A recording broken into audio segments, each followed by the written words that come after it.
Polisi, jagung, dan dapur. Kayaknya tiga kata ini nggak nyambung ya. Tapi sebuah laporan investigasi dari Tempo justru mengungkap cerita yang wah luar biasa. Yuk kita bedah bareng-bareng.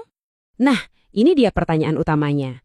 Polisi kan tugasnya memberantas kejahatan ya.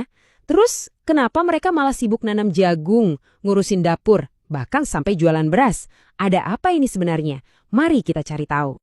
Oke, jadi ceritanya gini. Semua ini bermula di awal tahun 2025.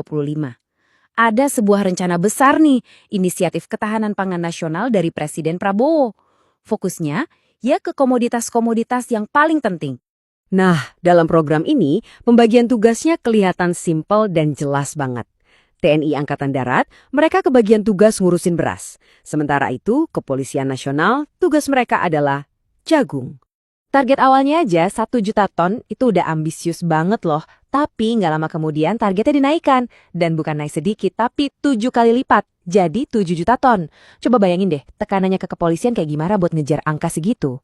Dan yang bikin kaget, di akhir tahun, polisi ngelaporin hasil panen yang, wow, fantastis. 3,5 juta ton. Tapi pertanyaannya, gimana caranya? Kok bisa? Angka yang kedengarannya sukses besar kan? Nah, disinilah ceritanya jadi menarik. Begitu tim investigasi Tempo turun langsung ke lapangan, mereka nemuin kenyataan yang jauh berbeda. Ternyata kenyataan di lapangan itu penuh masalah. Di Mojokerto misalnya, tanamannya gagal total karena salah waktu tanam. Di Yogyakarta lebih parah lagi, tanamannya di lahan sekolah polisi malah habis dimakan monyet. Sampai di Gorontalo, para petaninya malah nolak pakai benih dari polisi. Jadi ya, di mana-mana banyak yang gagal. Oke, jadi kalau program tanamnya sebagian besar gagal, pertanyaannya jadi makin besar kan? Dari mana coba datangnya 3,5 juta ton jagung yang dilaporkan itu? Pertanyaan tadilah yang membawa kita langsung ke jantung investigasinya. Dari mana angka-angka itu muncul dan gimana caranya polisi bisa memenuhi target yang kelihatannya mustahil itu? Nah, menurut laporan Tempo, ini dia jawabannya.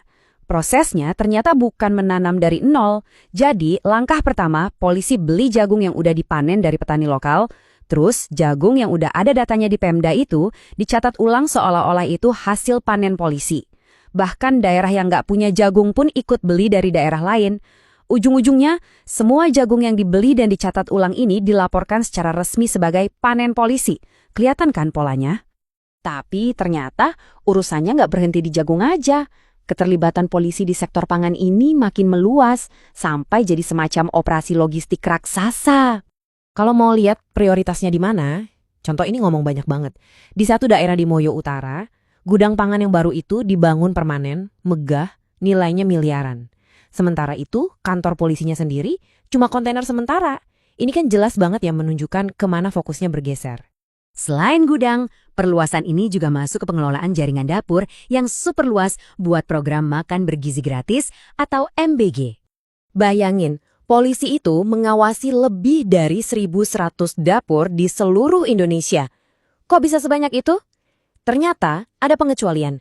Kalau yayasan biasa dibatasi cuma boleh punya 10 dapur, yayasan yang terafiliasi dengan kepolisian dan militer dapat pengecualian.